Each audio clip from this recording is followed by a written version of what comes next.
Hello, my name is Rinda Blom. I'm the director of the Redshift Play Therapy Training Center in Bloemfontein, South Africa. This morning I'm going to talk to you and demonstrate a little bit about the use of the monster technique in Gestalt play therapy. The monster technique is a technique that works extremely well in the phase of self-nurturing that we do in Gestalt play therapy. Now, the phase of Gestalt play therapy has, after the emotional expression phase, has the self-nurturing phase. And what the self-nurturing phase is about is to help the child to connect with a deep-seated inner self-blame that was constellated often through trauma, early childhood trauma, or any introject or message that a child got that the child kind of swallowed in whole and could not decide by themselves, is this true or not? Typical introjects would be, you're naughty if you make a mistake, or if you break something, or a very typical one, it is your fault that you are in foster care, or that your dad died, or that you're just not good enough. So the first step of this technique is that we ask the child to think of something in their life that can be in themselves, in their environment, in their situation, or something in someone else that feels like a monster. And then we would explain that a monster is something that you really don't want to have in your life and that you really would like to get rid of. What I do then is I provide the child with 2 pieces of clay. Now the one piece we're only going to use later, so we leave that. But the other piece of clay, I ask the child to sculpt that monster with their eyes closed. Okay, so let me see if I can put myself in the child's role now, and that I can shape something that can be like a monster for sake of demonstration of the technique. So here I take the clay and I'm doing something with it. Let's see what comes out here in terms of a monster. So I'm sculpting it here, sculpting. Sometimes the children would kind of be surprised because you say to them that they have to do it with their eyes closed. But and then we can explain to them, but the reason for that is that you can really just see what comes up from inside. And the other thing is that it really does not have to be perfect. Now, okay, so let's say that for one or other reason, I would, this is the monster that comes out here today.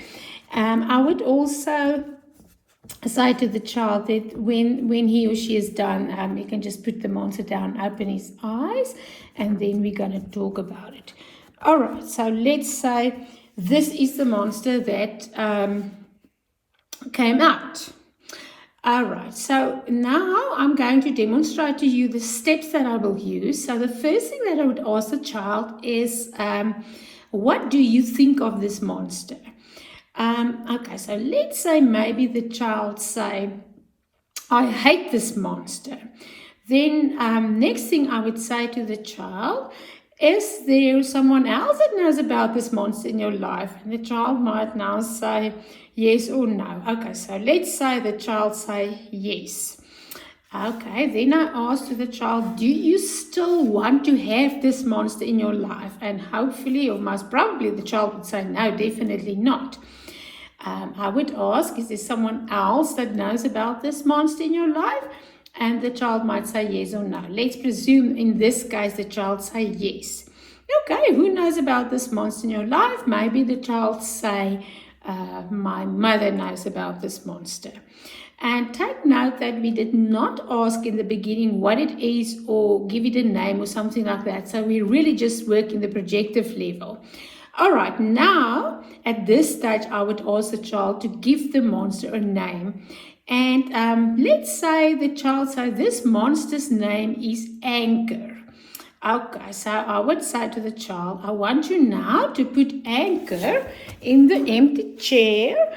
Now let's pretend that is the chair.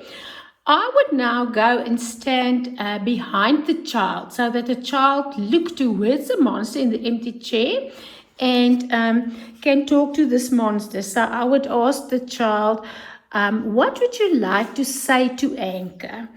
And sometimes the child will do that easily, and sometimes the child will need a little bit of help from you. Maybe the child would say, Anchor, I really hate you. I don't want you in your life anymore. You're always blocking me and preventing me from moving. And I might say, okay, so can you tell Anchor how that makes you feel? And maybe the child will say, well, I hate it and it makes me very angry and it frustrates me and it makes me fighting with other people and it makes me feel like I'm trapped. And I would really, really encourage the child to come into contact with that feeling. So I might, for example, say, I want you to say again that you make me angry, but I really want you to say it with force in your voice so that you can feel it. And the child can maybe say, I hate you, Anchor, and you make me angry, and I don't want you in my life, and I wish you can disappear. So I would make sure in my role behind the child, facilitating the empty chair process, that the child has expressed all the feelings that the child has towards this monster.